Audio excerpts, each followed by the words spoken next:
Hello mga kamindoro, another day, another vlog ko na naintay na naman tayo. So today nag-attend nga ako ng graduation ng aking pinsan na kindergarten. Hindi nga namin inaasahan na makakuha pa siya ng award dyan dahil nga 2 weeks siyang hindi nagpasok dahil pinagamot namin siya sa Batangas. Pero a day before the graduation ay sinabihan nga kami na meron siyang nakuhang award dahil madali naman daw siyang matuto at marunong naman na siyang magbasa. Ay, manang-mana talaga sa akin. Naghihintay nga kami diyang magsimula ng event dahil usapan ay alas 7 ng umaga magsisimula pero alas 9 na wala pa rin. Hala, Filipino time talaga. Buti na lang talaga ay may dala kaming mini fan dahil sobrang init, agnas na bago magsimula ang event. Kinahaponan naman na yun nag-attend ako ng graduation ng kanyang ate na grade 6. Makalipas lamang na ilang mga minuto ay nagsimula na rin ang kanilang event.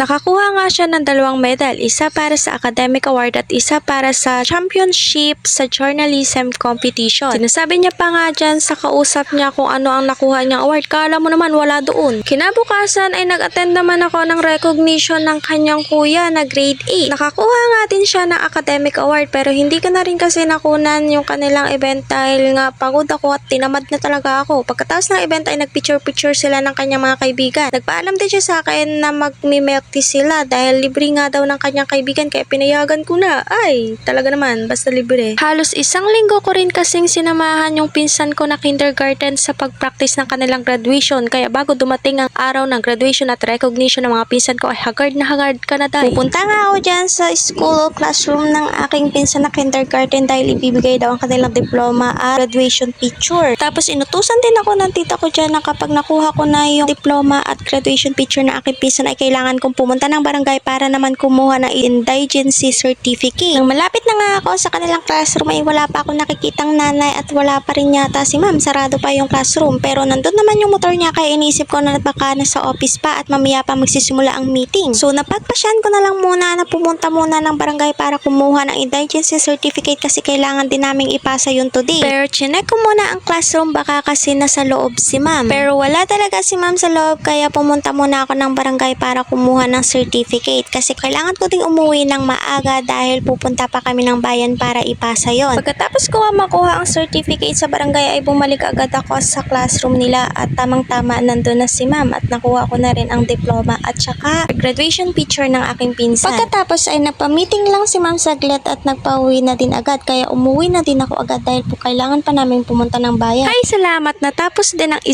linggong nakakapagod na mga araw. Hala, sobrang OA talaga. At makakapahinga